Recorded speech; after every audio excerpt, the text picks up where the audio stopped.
Bagaimana, Bu? Mau langsung dimulai saja? Yang Iya bergabung Mbak, bisa. sudah. Baik, Bu. Baik, sebelumnya teman-teman semuanya, selamat malam. Assalamualaikum warahmatullahi wabarakatuh. Assalamualaikum warahmatullahi Ya, karena malam hari ini sudah pertemuan ketujuh yang berarti pertemuan terakhir untuk mata kuliah analisa laporan keuangan, mohon teman-teman semuanya untuk on cam ya, usahakan untuk on cam. Yang meskipun bekerja, kalau bisa disambi on cam juga tidak apa-apa. Baik, sebelum memulai perkuliahan pada malam hari ini, alangkah baiknya kita berdoa terlebih dahulu sesuai agama dan keyakinan masing-masing. Berdoa dimulai.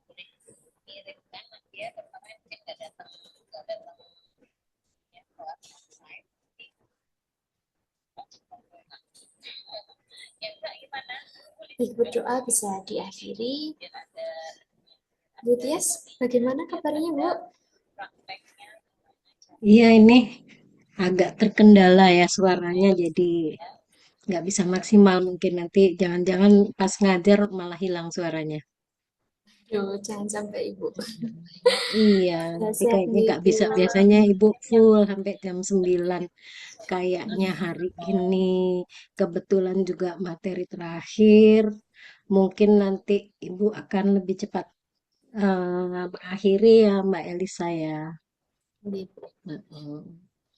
Teman-teman yang belum on cam bisa on cam terlebih dahulu. Karena pertemuan terakhir ya, dimohon untuk mengusahakan untuk on cam pada perkuliahan berlangsung. Baik, karena waktunya sudah menunjukkan pukul 18:42 untuk materi perkuliahan pada malam hari ini, saya serahkan langsung ke Bu Tias. Monggo, Bu. Oke Mbak, makasih. Oke, Ibu share screen dulu materi kita malam ini. Hmm.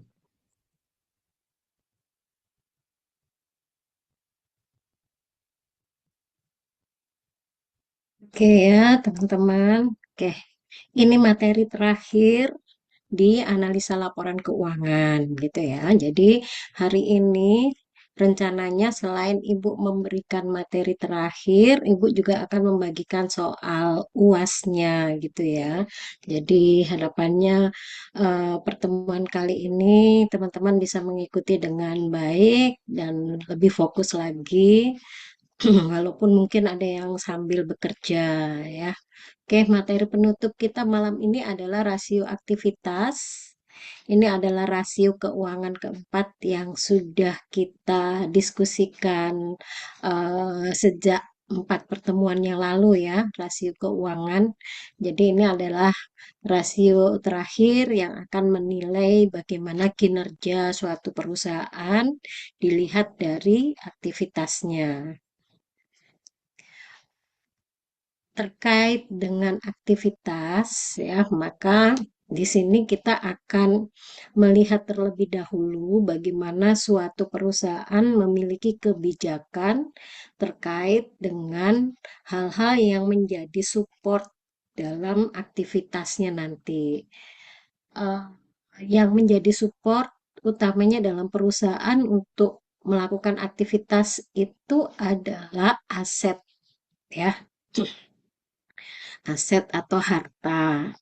Ini akan tersaji dalam laporan posisi keuangan atau neraca gitu ya. Nah, tapi kemudian kita coba lihat apakah aset yang dimiliki perusahaan itu bersifat statis atau dengan kata lain hanya menimbulkan beban bagi perusahaan atau aset tersebut bersifat produktif. Ya, kalau bersifat produktif, berarti aset tersebut akan menjadi mesin dalam mendatangkan pendapatan ya. Jadi aset tersebut merupakan penghasil pendapatan itu kalau dikatakan sebagai aktif aset produktif gitu ya. Oke, yang seperti apa aset statis atau aset yang menjadi beban bagi perusahaan? Mungkin teman-teman bisa melihat contoh di sekeliling teman-teman ya, karena teman-teman kan rata-rata ini sudah bekerja. Nah, paling tidak bisa menjadikan tempat kerjanya sebagai contoh yang paling dekat gitu ya mengenai suatu unit usaha, organisasi unit usaha atau perusahaan istilahnya ya. Nah, dalam satu perusahaan biasanya atau pada umumnya ya semuanya akan memiliki aset gitu. Karena kalau tidak maka biasanya aktivitas tidak bisa dijalankan. Nah, kalau yang sudah punya laporan keuangan, melihat di neraca ya atau posisi keuangan, kita bisa melihat kelompok aset. Di dalam aset ada aset lancar, ada aset tetap gitu ya. Nah, perusahaan dagang contohnya. Kalau perusahaan dagang maka aset yang masuk kategori aset tetap itu sebenarnya lebih banyak bersifat statis ya. Aset tetap lebih banyak bersifat statis. Kenapa? Karena aset produktifnya bukan terletak di aset tetap melainkan terletak di aset lancar. Itu untuk perusahaan dagang. Seperti persediaan misalnya ya. Jadi perusahaan dagang itu membeli barang dagangan, kemudian menjual, mendapatkan kas, maka kemudian kasnya dipakai lagi membeli persediaan, dijual lagi, ya. Nah, sehingga persediaan yang masuk dalam kategori aset lancar ini masuk kriteria aset yang produktif, sedangkan aset tetapnya hanya dipakai menunjang saja. Contohnya misalnya punya gudang, ya, punya area toko, ya, eh, punya kendaraan misalnya. Nah, ini tidak berhubungan langsung dengan pendapatan yang diterima oleh perusahaan, tapi hanya support saja ya untuk mempermudah aktivitas itu saja. Nah, sedangkan gedung yang dimiliki oleh perusahaan dagang ini nanti setiap tahunnya akan didepresiasi. Jadi sifatnya akan turun nilainya, tetapi tidak memberikan sumbangan pendapatan secara langsung. Nah, sehingga yang seperti ini dikatakan statis. Atau misalnya ya, perusahaan kurang bijak dalam mengalokasikan dana waktu membeli aset tetap. Sehingga aset tetap yang dimiliki ini lebih sering menganggur, lebih sering tidak digunakan, ya.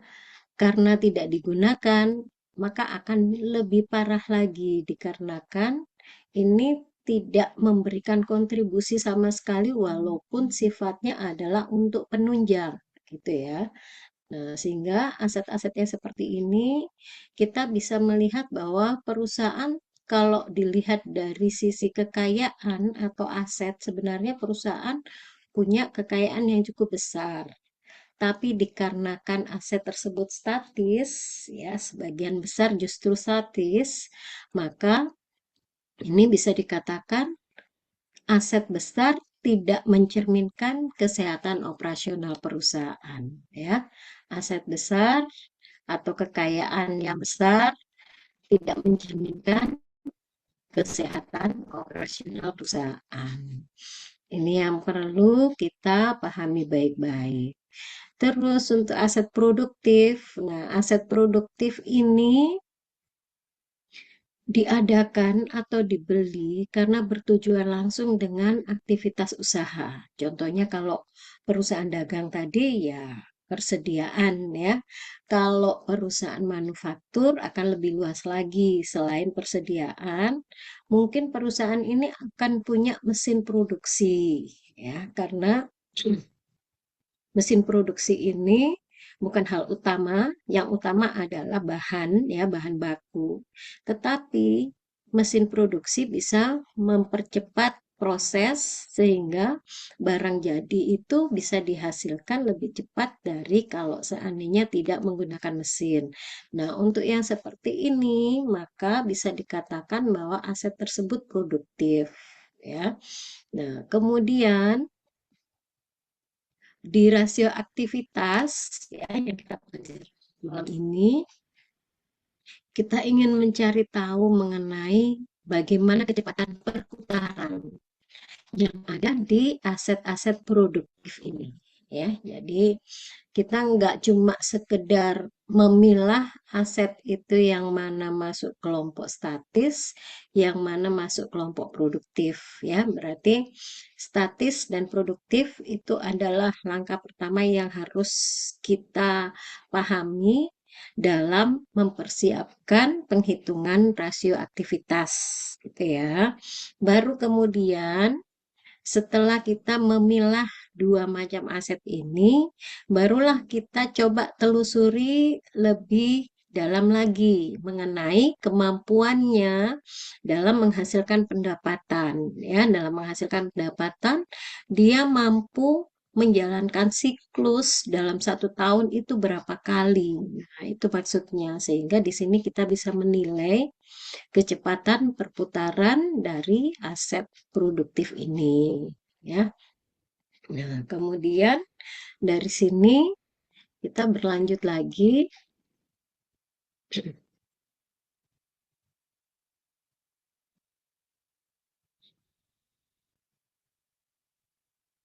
Oke, ya.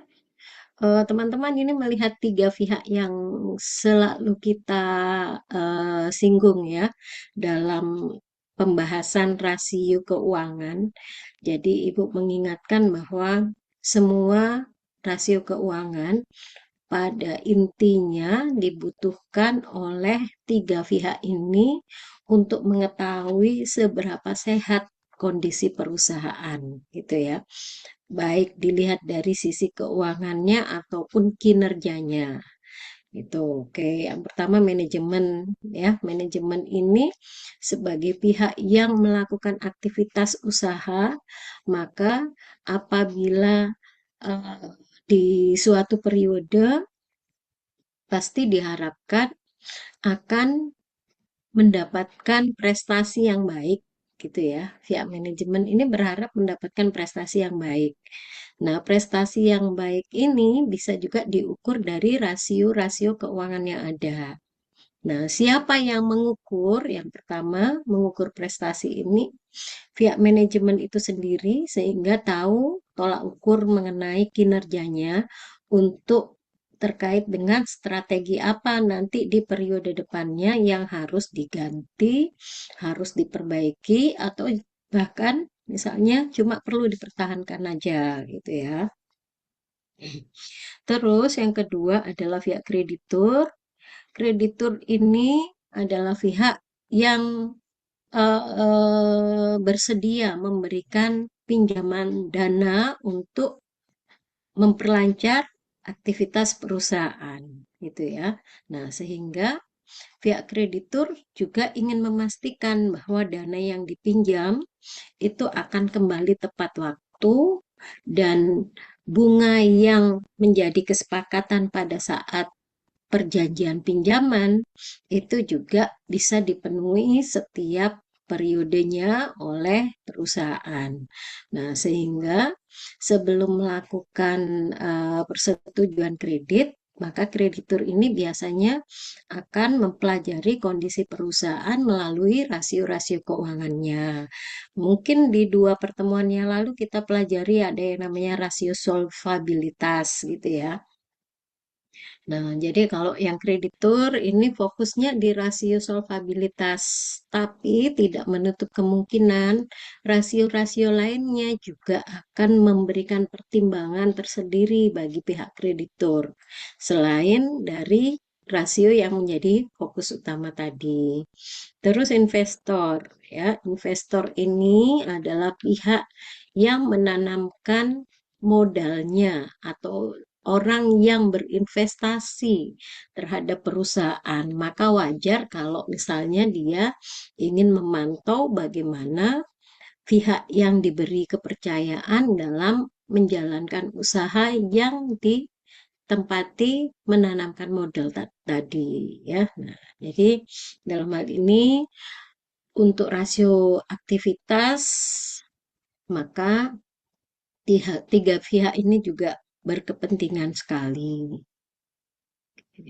Terus laporan keuangan yang mana yang akan menjadi sumber informasi bagi kita dalam menganalisa aktivitas perusahaan, maka kita tetap fokus di dua laporan ini ya.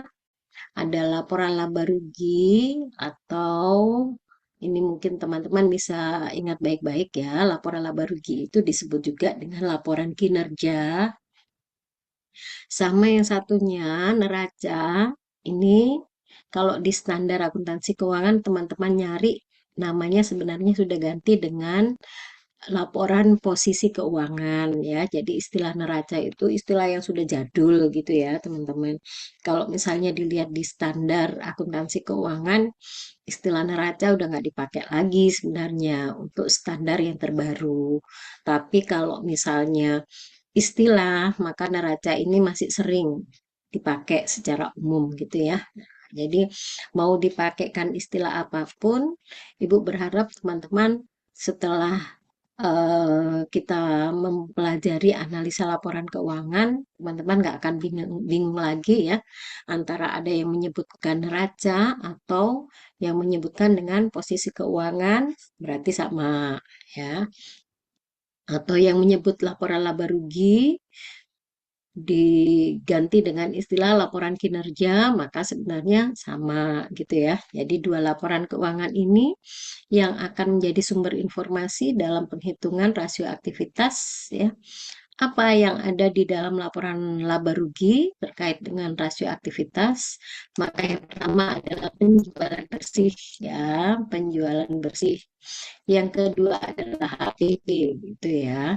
Walaupun di laporan laba rugi ini banyak step-step ya, banyak perhitungan yang bisa kita perhatikan satu persatu, tapi di rasio aktivitas ini untungnya kita tidak butuh banyak informasi. Kita cuma mau mengambil informasi mengenai penjualan bersih dan HPP, gitu ya.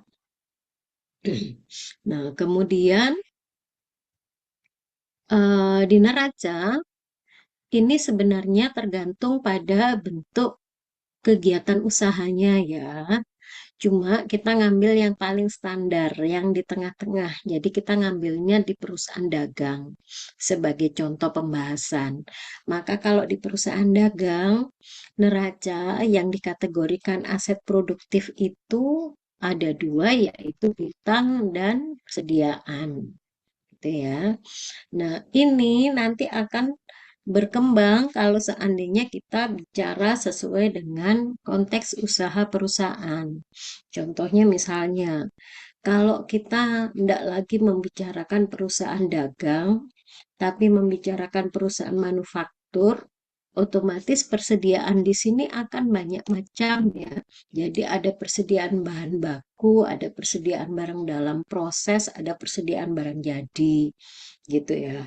Piutang nanti akan ada istilah piutang dagang. Oh, sorry. Di perusahaan dagang dan perusahaan manufaktur namanya sama ya, piutang dagang. Tapi kemudian kalau kita contohkan pada bentuk usaha yang lainnya, katakanlah bentuk usaha jasa. Misalnya perbankan ya, jasa di bidang keuangan gitu ya. Nah, nggak akan ada persediaan, akan ada persediaan. Tapi bukan berarti perusahaan tidak punya aktiva atau aset produktif ya di perbankan, hanya beda saja. Bedanya adalah persediaan ini di perbankan tidak ada, tetapi digantikan dengan investasi pada surat berharga jangka pendek ya. Nah, itu yang menggantikan persediaan di perbankan. Kemudian piutang kalau di perbankan nanti tidak disebut lagi dengan piutang dagang ya, tapi biasanya disebut dengan piutang bunga gitu. Nah, sehingga di sini harapannya teman-teman sebelum menghitung rasio, kenali dulu perusahaan yang ingin kita nilai itu kegiatan usahanya di bidang apa gitu ya. Terus kriteria perusahaan dalam penyusunan laporan laba rugi itu seperti apa. Nah, karena kalau seandainya perusahaan dagang, perusahaan manufaktur memang ada HPP, tapi kalau bukan perusahaan dagang ya, dia lebih fokus ke perusahaan jasa misalnya ya, maka tidak akan ada HPP. Jadi, teman-teman harus bijak menilai karena dalam akuntansi itu ada fleksibilitas ya. Jadi harus disesuaikan dengan bentuk usaha yang dijalankan, maka itu berpengaruh pada laporan keuangan yang dihasilkan. Oke, nah ya terus di antara dua laporan ini, di antara ini teman-teman melihat ya, ada rata-rata ya. Nah, berarti untuk menghitung rasio keuangan, kita butuh satu informasi lagi yang bisa kita dapatkan dari hasil perhitungan saldo awal ditambah saldo akhir terus dibagi dua. Maka itu akan menjadi nilai rata-rata.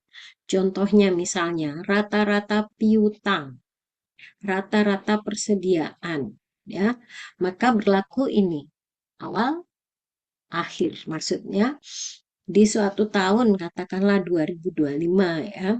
Berapa saldo awal piutang dan berapa saldo akhir piutang itu yang akan kita masukkan dalam nilai rata-rata ya. Bagaimana mendapatkan nilai saldo awal? Karena biasanya di laporan keuangan apalagi di neraca ya, langsung ditunjuk satu nilai saja yaitu nilai per 31 Desember. Jadi teman-teman kalau punya neraca per 31 Desember 2025, maka itu adalah saldo akhir. Kalau teman-teman membutuhkan saldo awal, berarti cara mendapatkannya silakan dibuka laporan keuangan yang per 31 Desember 2024 ya, tahun sebelumnya. Maka laporan keuangan tahun sebelumnya, walaupun dia disebutkan sebagai saldo akhir, itu akan menjadi saldo awal di tahun depannya, gitu ya. Oke. Nah, kemudian dari sini eh, pilar utama dari rasio aktivitas ya, yang pertama adalah pelanggan ya. Jadi pelanggan ini memegang kunci utama dalam suatu aktivitas perusahaan terkait dengan adanya piutang ya. Nah, karena piutang ini mencerminkan adanya aktivitas yang dilakukan oleh perusahaan dalam melakukan penjualan secara kredit, maka dianggap penting untuk yang pertama dihitung berapa perputaran piutangnya ya, perputaran piutang. Kalau dimaksud perputaran piutang itu berarti satu siklus ya, satu siklus piutang dimulai dari dimulai dari piutang, piutang ditagih menjadi kas, setelah menjadi kas dibelikan persediaan, setelah jadi persediaan dijual ya melalui penjualan. Kalau penjualannya secara kredit, maka akan kembali menjadi piutang. Nah, jadi itu satu siklus ya, itu satu siklus perputaran piutang. Perputaran piutang di sini kita akan mencari tahu dalam satu tahun perusahaan bisa menyelesaikan berapa siklus piutang. Ya, sehingga dari sini maka diketahui bahwa Di dalam rasio aktivitas, perputaran piutang ini merupakan ukuran yang bisa memperlihatkan bagaimana perusahaan mengelola piutangnya dengan baik dalam kegiatan usahanya. Terus kemudian yang kedua ada rata-rata umur piutang, ya. Rata-rata umur piutang. Jadi piutang biasanya timbul diikuti dengan termin, ya, syarat. Misalnya dalam melakukan penjualan kredit, perusahaan menentukan bahwa jatuh temponya adalah 30 hari, N per 30. Nah, rata-rata umur piutang ini dipakai melihat apakah piutang bisa dikumpulkan sesuai dengan jumlah waktu yang ditentukan pada termin. Ya, 30 hari terminnya, umur piutangnya apakah sama? Gitu ya. Nah, kalau sama dengan terminnya berarti perusahaan tersebut sangat efektif dalam mengelola piutang, gitu ya. Terus yang kedua, yang dijadikan alat ukur adalah persediaan. Berarti persediaan ini untuk mengukur aktivitas perusahaan dalam mengelola produk, ya. Kalau piutang tadi dalam mengelola pelanggan, kalau persediaan dalam mengelola produk. Sama dengan piutang tadi, maka perusahaan akan mengukur bagaimana perputaran persediaan. Ya, berarti satu siklus juga. Perusahaan punya persediaan, dijual melalui penjualan kredit, jadi piutang. Piutang kemudian ditagih jadi kas, punya kas kemudian dibelikan persediaan. Nah, ini satu siklus. Dalam 1 tahun, perusahaan kalau semakin banyak perputaran persediaannya, ya semakin nilai rasionya semakin besar, maka bisa ditunjukkan perusahaan ini mampu melakukan penjualan dengan sangat cepat, gitu ya. Baru dibeli persediaannya sudah laku, gitu ya. Nah, terus ada rata-rata umur persediaan. Maksud rata-rata umur persediaan ini untuk mengukur berapa lama persediaan ini tertahan di perusahaan, mulai dibeli sampai kemudian dijual. Ya, nah ini akan dibandingkan dengan bagaimana sifat barang yang dijual oleh perusahaan, gitu ya, sifat barang yang dijual oleh perusahaan. Nah, kita mengenal perusahaan, walaupun perusahaan dagang ya, bermacam-macam jenis barang yang bisa dijual. Ada perusahaan dagang yang dijual adalah bahan pokok. Nah, kalau bahan pokok berarti logikanya akan lebih banyak pelanggan yang membutuhkan dibandingkan kalau misalnya yang dijual adalah barang mewah. Contohnya misalnya dealer kendaraan bermotor, ya. Karena bukan kebutuhan pokok, maka kebutuhan tersebut misalnya terhadap satu pelanggan, kemungkinan satu pelanggan untuk beberapa tahun hanya membeli satu. Nah, ya, berarti akan lebih masuk akal kalau misalnya umur persediaan tertahan di perusahaan ini akan butuh waktu yang lebih lama dibandingkan kalau yang dijual itu kebutuhan pokok, ya. Tuh. Terus yang ketiga, untuk mengetahui kapasitas total. Ya, kapasitas total dari apa? Dari modal, ya, atau ekuitas dan aset. Nah, ya, sehingga di sini kita perlu mengetahui bagaimana perputaran modal kerja, perputaran aset tetap, dan perputaran aset, gitu ya. Oke, di tahap ini Ibu ingin teman-teman mampu membedakan ya, apa bedanya aset tetap, ya, aset tetap dengan total aset, harus tahu ya, aset tetap dengan total aset, jangan sampai tidak tahu. Oke, atau sebelum Ibu lanjutkan, teman-teman ada yang mau bertanya, boleh silakan.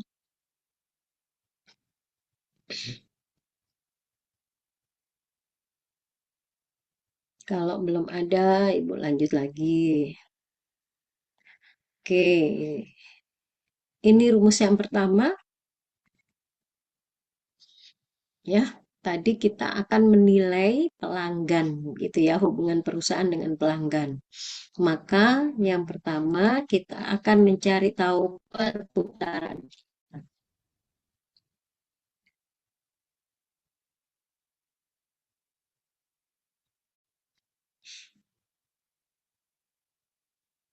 Perputaran piutang ya, perputaran piutang. Nah, di dalam perputaran piutang kita akan melihat laporan laba rugi dan neraca. Di laba rugi kita ngambil informasi mengenai penjualan kredit. Di neraca kita ambil nilai piutang awal dan nilai piutang akhir. Tapi kita hitung dulu rata-ratanya. Ya, jadi ingat rumusnya tadi, rata-rata piutang dihitung dengan cara saldo awal piutang ditambah saldo akhir piutang dibagi dua. Ya, jangan lupa ya. Jadi kalau ada istilah rata-rata maka caranya seperti itu. Oke, nah penjualan kredit. Oke, bicara penjualan kredit ya. Kalau pada saat membuka laporan laba rugi, teman-teman ternyata tidak menerima informasi, tidak mendapatkan informasi berapa penjualan tunai dan berapa penjualan kredit. Cuma penjualan bersih ya. Kalau di sini kan penjualan kredit bersih. Nah, kata bersihnya pindah ke kiri ya, harusnya di sini ya, penjualan kredit bersih. Nah, maka silakan teman-teman bisa menelusuri ke catatan atas laporan keuangan. Karena biasanya di laporan laba rugi itu perusahaan melaporkan dengan cara yang ringkas ya. Jadi dihindari untuk melaporkan terlalu detail karena ada keharusan laporan keuangan itu harus singkat, padat dengan informasi. Nah, harus singkat sehingga biasa cuma disebutkan sebagai penjualan bersih. Kalau teman-teman benar-benar ingin cari tahu berapa nilai penjualan kredit bersih yang sesungguhnya, silakan ditelusuri di catatan atas laporan keuangan. Nah, biasanya di situ baru perusahaan memerinci ya, berapa yang penjualan tunai, berapa yang penjualan kredit gitu. Rata-rata piutang tadi karena butuh saldo awal dan saldo akhir, maka neraca teman-teman membutuhkan minimal 2 tahun gitu ya.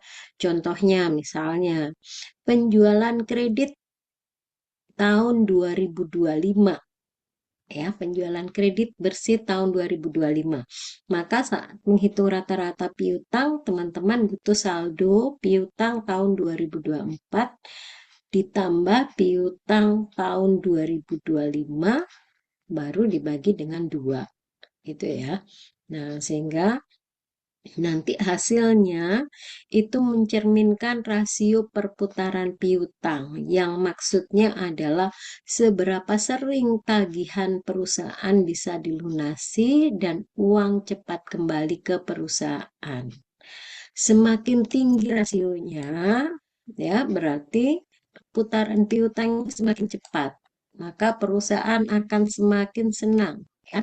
Berarti kinerjanya bagus, produktif karena perputaran piutangnya tinggi. Gitu ya. Nah, terus dilanjutkan dengan yang kedua, rasio rata-rata umur piutang. Rumusnya 360 hari dibagi dengan perputaran piutang. Nah, perputaran piutang ini tadi yang dihitung di sini tadi ya. Tuh. Jadi berlanjut. Teman-teman tidak bisa menghitung rata-rata umur piutang kalau perputaran piutang belum dihitung. Ya, jadi ini dulu yang pertama, baru yang kedua yang ini. Terus angka 360 hari, ini agak kontroversial sih ya. Soalnya dalam pembelajaran kita sering pakai 360 hari dengan anggapan bahwa di setiap bulan itu sama jumlah hari adalah 30 ya, 30 kali 12 bulan berarti 360. Tapi kalau mau pakai jumlah hari yang sesungguhnya, tiap bulan kan berbeda-beda ya, sehingga totalnya adalah 365 hari. Itu ya. Jadi kalau suatu saat teman-teman memutuskan pakai jumlah hari yang sesungguhnya, maka silakan 360 ini diganti dengan 365 gitu ya.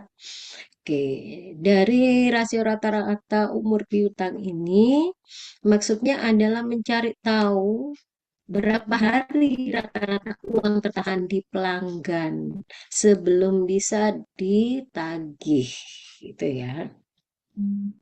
Kalau hasil rasio umur piutang ini nilainya kecil saja, berarti umur piutangnya pendek. Kalau umurnya pendek, berarti efisien dalam penagihan. Ya, jadi perusahaan dapat menagih dengan cepat. Tapi kalau umurnya lebih panjang, maka resiko terjadi arus kas lambat atau macet. Nah, kategori pendek dan panjang ini kita harus membandingkan dengan termin yang tadi Ibu sebut ya. Contoh misalnya, kalau melakukan penjualan kredit pakai termin N per 30, terus dari penghitungan rata-rata umur piutang kita dapatkan angka 25 ya. Berarti umurnya lebih pendek dari termin. Ya, rata-rata umur piutang lebih pendek dari termin. Nah, berarti artinya penagihan efisien.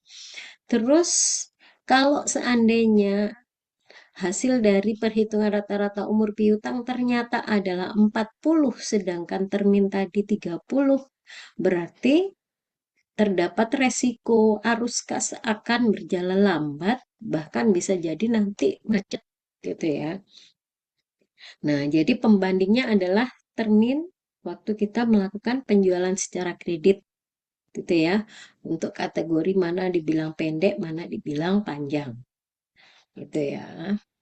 Jadi kita tidak bisa membandingkan dengan perusahaan lain yang punya termin berbeda. Misalnya perusahaan kita punya termin 30, perusahaan lain punya termin 60. Kita sudah menghitung rata-rata umur piutang, dapat pas 30 juga. Nah, perusahaan lain menghitung rasio umur piutang, ternyata dapat umur rata-rata umur piutang 60. Kita nggak bisa mengatakan bahwa umur piutang kita lebih pendek dari umur piutang perusahaan tadi. Kenapa? Karena dua perusahaan ini menerapkan termin yang berbeda gitu ya.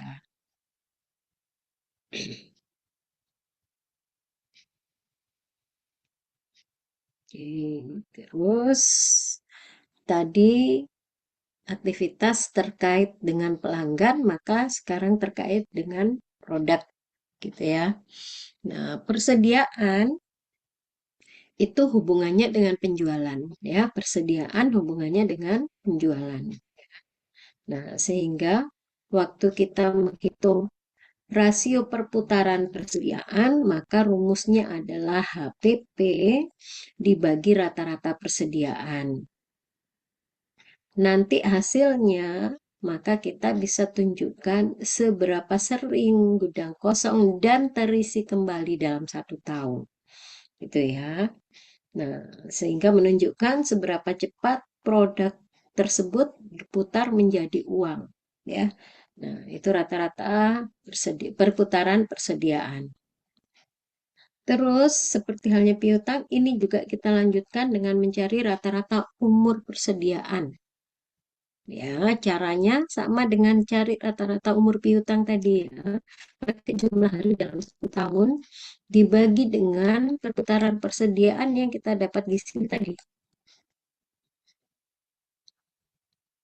Ya, nah berarti artinya seberapa lama rata-rata barang tersimpan menjadi debu sebelum laku. Maksudnya tersimpan di gudang itu ya. Nah, karena nggak bergerak, makanya dibilang menjadi debu. Bukan berarti rusak terus hancur jadi debu, enggak. Gitu ya. Terlalu lama memicu resiko barang usang dan biaya gudang membengkak.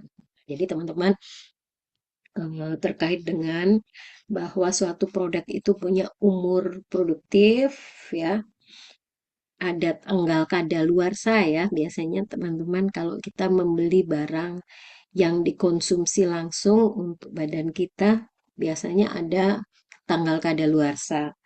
Nah, kadaluarsanya berapa lama sejak tanggal produksi misalnya. Katakanlah 3 bulan gitu ya. Nah, berarti kalau seandainya barang tersimpan di dalam gudang, katakanlah cuma 10 hari, maka bisa dikatakan bahwa perusahaan sudah cukup efektif memutar barang tersebut karena baru 10 hari dibeli sudah keluar gitu ya. Nah, sehingga dalam hal ini terhindar dari biaya atau resiko barang menjadi usang. Kalau barangnya usang, barangnya kadaluarsa, maka menjadi biaya kerugian di bagian gudang nanti, gitu ya. Nah, sehingga maaf, rata-rata umur persediaan ini kita membandingkannya adalah dengan umur barang dan juga dengan perusahaan yang sejenis dengan kita gitu ya. Nah, tapi kalau barang tersebut termasuk barang yang memiliki umur cukup panjang, biasanya juga akan mengakibatkan kita lebih santai gitu ya dalam melakukan penjualan. Tidak khawatir dengan barang yang akan segera rusak itu walaupun laku misalnya sudah 1 bulan belum laku gitu ya. Tapi dari tiap-tiap barang punya karakter yang berbeda-beda.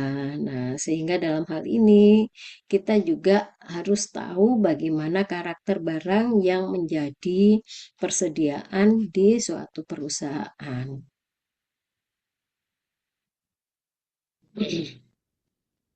Oke, terus, nah, yang ketiga, kalau tadi piutang sudah, ya, persediaan sudah. Nah, sekarang kita bicara mengenai modal dan aset, gitu ya, teman-teman. Untuk modal dan aset yang pertama, saya ingin menekankan pada teman-teman karena di sini nanti yang pertama kita akan menghitung rasio modal kerja, ya maaf rasio perputaran modal kerja. Maka silakan dipahami itu.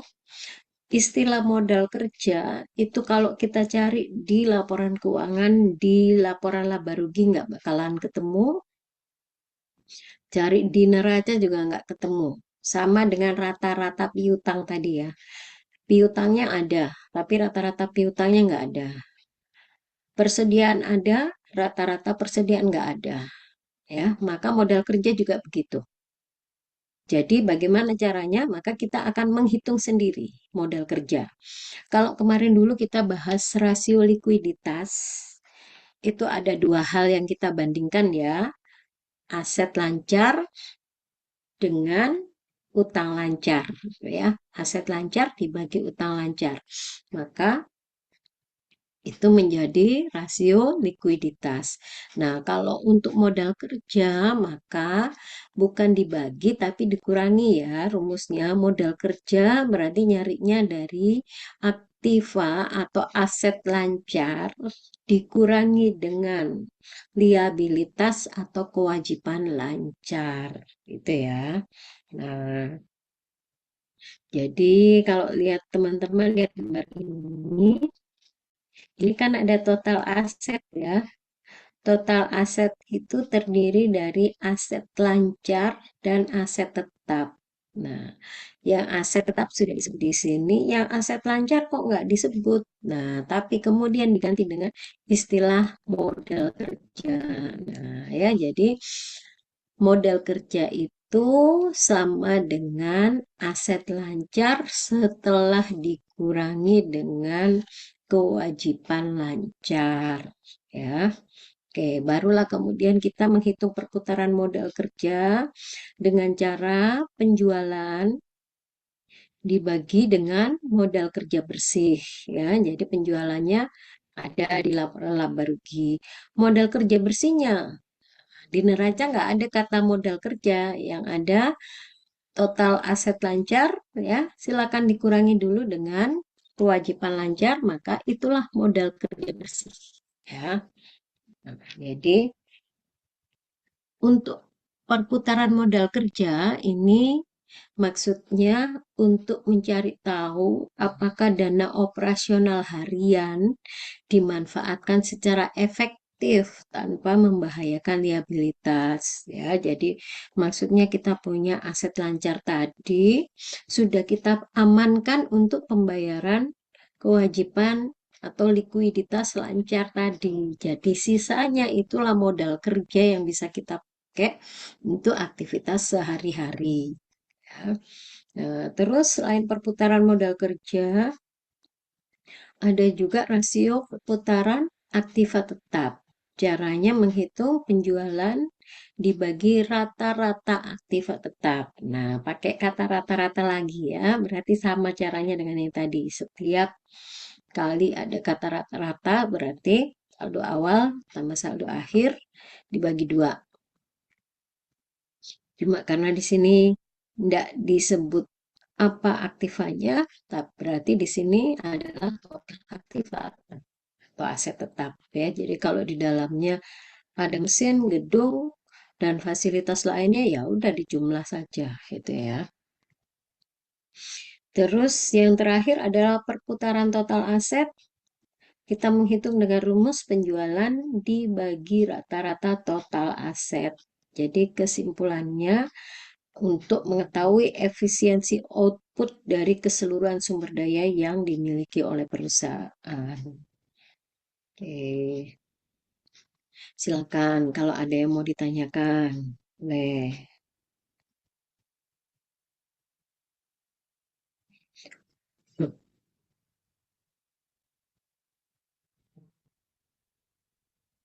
Oke, kalau belum ada Ibu lanjut lagi.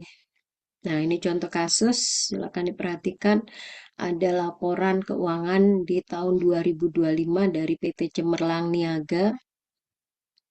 Yang pertama laporan laba rugi ya, ada penjualan bersih, ada HPP, terus ada laporan posisi keuangan atau neraca, ada awal dan akhir ya, berarti ini 2025, ini 2024 ya, yang 2024 jadi awal, yang 2025 jadi akhir gitu ya. Nah, yang dicantumkan di dua laporan ini hanya yang kita butuhkan untuk menghitung rasio aktivitas tadi ya. Nah, terus karena terkait dengan rasio yang ketiga tadi ya, maka kita harus dapatkan informasi aset lancar dan liabilitas lancar untuk penghitungan modal kerja ya.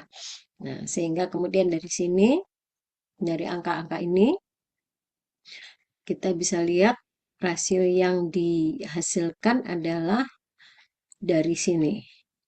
Untuk yang piutang, ya awal tahun sekian, akhir tahun sekian, maka rata-ratanya berarti awal ditambah akhir bagi dua.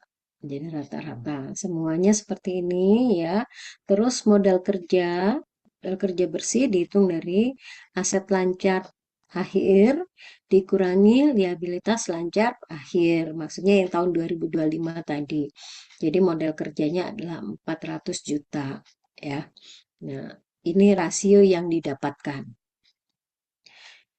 Dari laporan keuangan tadi masuk di rumus, didapatkan perputaran piutang hasilnya adalah 8 kali. Maksudnya dalam 1 tahun perusahaan mampu menjalankan piutangnya sebanyak 8 siklus gitu ya. Sedangkan persediaan perusahaan mampu memutar persediaan dalam 1 tahun sampai 7,2 kali siklus. Umur piutang, ya, umur piutang ternyata diperoleh hasil 45 hari. Ya, kalau umur berarti hari gitu ya. Kalau perputaran berarti kali gitu ya. Nah, umur piutang 45 hari. Ingat bahwa umur piutang ini kita nggak bisa berhenti di angka 45 hari, tapi kita bandingkan tadi dengan termin ya. Nah, di sini ada catatan. Kalau kebijakan kreditnya adalah 30 hari, ya, terminnya 30 hari, sedangkan umur piutangnya 45 hari, maka kita bisa berkesimpulan bahwa piutang ini lambat sekali ditagih. Ya, dikasih waktu 30 hari, 45 hari baru bisa dilunasi, gitu ya.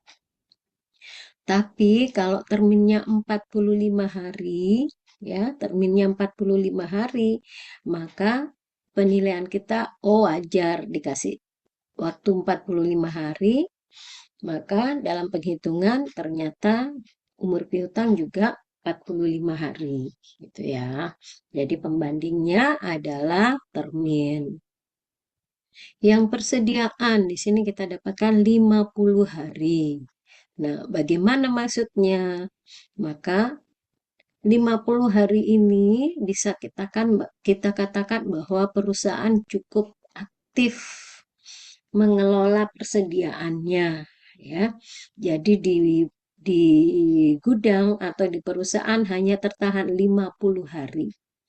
Tidak sampai 2 bulan sebelum laku terjual. Tetapi ingat lagi ya, barang yang kita jual ini barang apa gitu ya. Kalau kebutuhan sehari-hari butuh 50 hari baru laku, maka bisa dikatakan cukup lambat gitu ya. Jadi penentuan umur ini masuk kategori lambat atau tidak ya, itu tergantung dari persediaan apa yang diperjualbelikan oleh perusahaan. Itu. Terus lanjut lagi, perputaran modal kerja tadi. Perputaran modal kerja didapat di sini hasilnya 6 kali. Berarti setiap Rp1 mampu menghasilkan penjualan 6 kali. Yang perputaran aset tetap 3 kali, berarti setiap Rp1 aset bisa mencetak penjualan Rp3. Yang total perputaran total aset 1,5, berarti setiap Rp1 dari keseluruhan aset mampu memutar pendapatan Rp1,5. Gitu ya. Nah, untuk yang perputaran modal kerja, perputaran aset tetap, perputaran total aset ini nanti kita akan menganalisa bukan hanya berdasarkan dari angka yang kita dapatkan dalam perhitungan rasio, ya, tapi nanti kita bisa melihat dari matrik ini tadi ya, misalnya. Ini tadi kita kumpulkan ya, umur piutang, umur persediaan, perputaran modal, perputaran aset tetap, perputaran total aset, ya. Nah, berarti kalau secara keseluruhan ya, tanpa memandang spesifikasi dari PT Cemerlang Niaga ini, angka seperti ini kita anggap perusahaan mampu mengubah seluruh lapisan asetnya menjadi aliran pendapatan yang stabil dan efisien. Kayaknya bagus semua gitu ya. Tapi kemudian untuk meyakinkan bahwa rasio tersebut memang bagus atau tidak bagus, maka kita perhatikan ini ya. Angka rasio yang sangat tinggi tidak selalu ideal. Nah, maksudnya apa? Tadi katanya semakin tinggi semakin bagus, kecuali yang umur ya. Kalau umur itu kita dikatakan aktif kalau umurnya pendek-pendek gitu ya.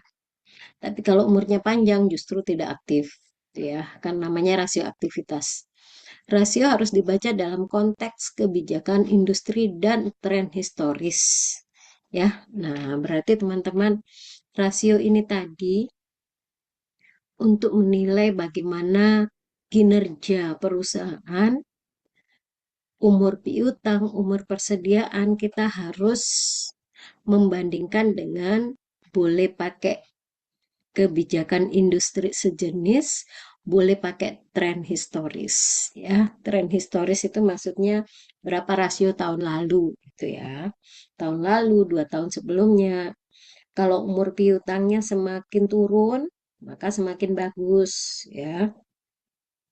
Tapi kalau perputaran modal, perputaran aktiva dan total aktiva misalnya yang turun, maka kebalikannya gitu ya.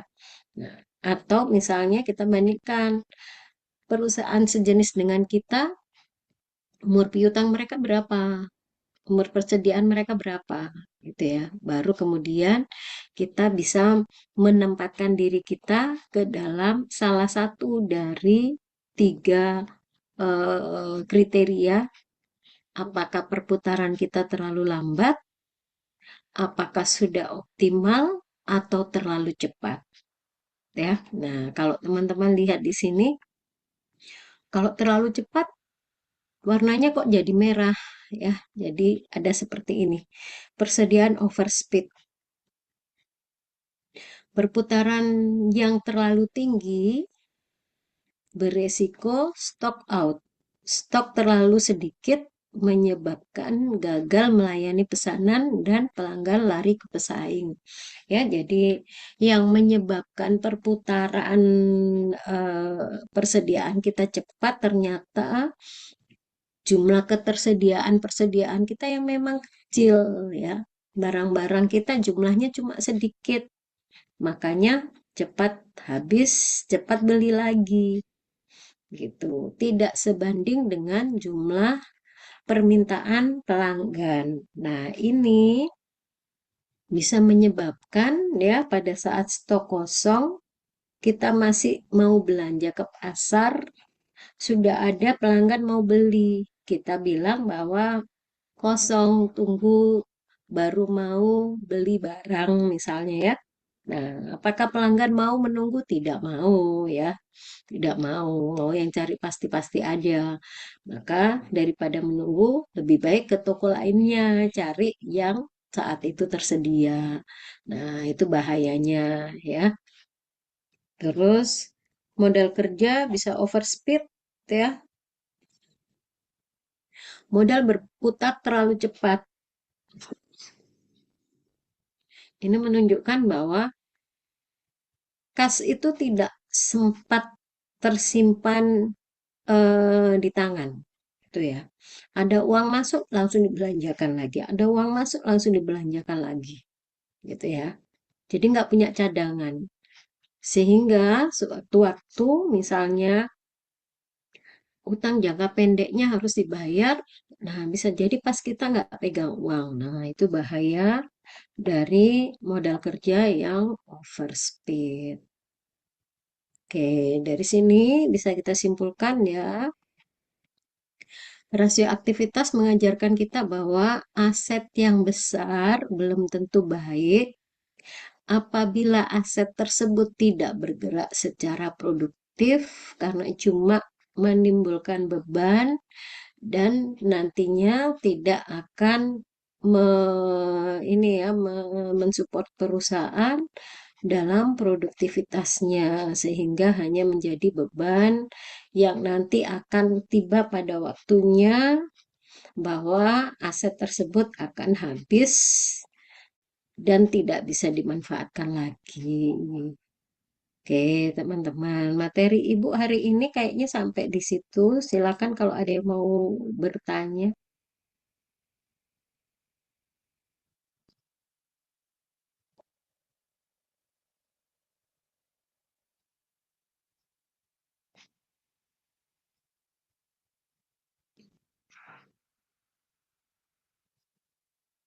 Gimana? Nggak ada pertanyaan sama sekali?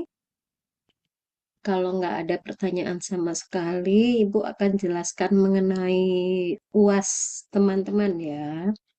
Jadi di Google Classroom, Ibu sudah mengunggah soal UAS, cuma salah salah ini ya. Di soalnya Ibu salah ketik jadi UTS, harusnya UAS. Ya. Nah, Ibu udah mengunggah ini, teman-teman. Ini adalah harusnya ini UAS ya. Nah, cuma salah tulis UAS. UTS ganjil harusnya UAS genap. tahun 2025-2026 ya. Nah, analisa laporan keuangan hari ini sudah Ibu keluarkan ada di Google Classroom dan kalau tertulis di soalnya Kamis 7 Mei 2026 itu adalah waktu atau batas waktu pengumpulan ya.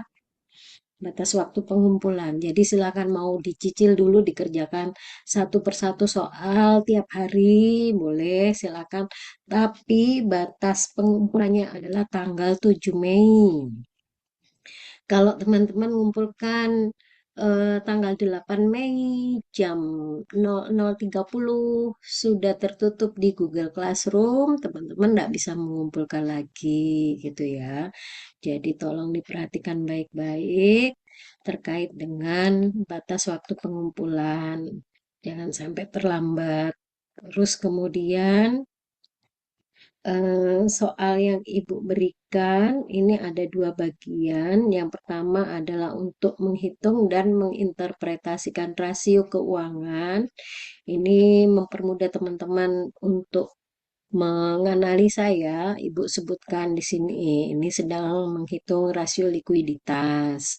Nanti ada penghitungan rasio solvabilitas. Kemudian ada rasio aktivitas, gitu ya.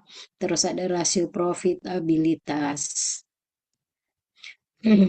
Sedangkan kasus yang kedua nanti adalah kasus singkat dan rekomendasi. Jadi harapannya teman-teman membaca kasus mengenai likuiditas dan pengelolaan modal kerja ini, kemudian menyikapi dengan bagi nggak perlu menghitung lagi di sini ya, tapi teman-teman memperhatikan saja bahwa oh karena rasionya misalnya tahun ini sekian, tahun lalu sekian. Nah, maksudnya bagaimana kalau terjadi penurunan atau terjadi peningkatan? Kemudian apa yang teman-teman rekomendasikan untuk memperbaiki di tahun depannya agar rasio yang harusnya naik ya beneran naik bukan turun gitu ya. Nah, jadi menjelaskan masalah utama, kemudian mengapa misalnya penjualan meningkat belum tentu membuat kondisi kas perusahaan baik, sama beri rekomendasi gitu ya. Ini ada kasus likuiditas, kasus solvabilitas gitu ya. Nah, jadi ada 6 soal yang akan teman-teman kerjakan dalam waktu 1 minggu. Jadi soalnya sudah Ibu berikan hari ini. Harapannya karena teman-teman sebagian besar sambil kerja ya. Tadi teman-teman bisa menyelesaikan tidak buru-buru dan bisa mempelajari baik-baik dan hasilnya juga harapannya maksimal. Oke, seperti itu materi dan mengenai ujian. Nanti untuk ujian pengumpulannya di Google Classroom. Ya, pengumpulannya di Google Classroom. Ada batas waktunya tadi, diperhatikan. Terus untuk jawaban ujian, jangan ada yang lupa mencantumkan nama, prodi, dan NIM. Oke ya, seperti itu. Kalau misalnya ndak ada yang bertanya, saya kembalikan pada Mbak Elisa.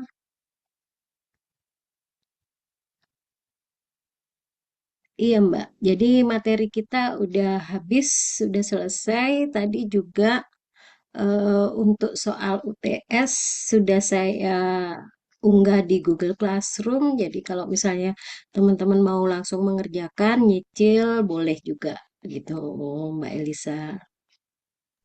Baik, terima kasih Bu Tias untuk perkuliahan malam hari ini. Semoga Ibu juga lekas sembuh ya. Dan juga teman-teman yang lainnya mau dijaga kesehatannya. Baik, karena punya sudah menunjukkan pukul 19.44, bagi teman-teman yang mau mengerjakan UTS-nya dari sekarang sangat diperbolehkan Ibu ya. Jadi Iya nanti benar. waktu batas pengumpulan tinggal mengumpulkan saja. Dan jangan lupa nanti kalau sudah dikerjakan dikumpulkan juga. Jangan sampai tertinggal atau terselit. Baik, terima kasih Bu Tias, terima kasih teman-teman semuanya sudah hadir di pertemuan pada malam hari ini. Perkuliahannya saya akhiri. Terima kasih, selamat malam, dan wassalamualaikum warahmatullahi wabarakatuh. Waalaikumsalam. Terima Selamat kasih, Waalaikumsalam. Bu malam Tia. semuanya. Terima Waalaikumsalam. kasih Bu Tia, terima kasih Kak. Terima kasih, Ya, Bu Tias. Terima kasih. iya, sama-sama Semoga cepat sembuh, semuanya. Ibu. Terima kasih.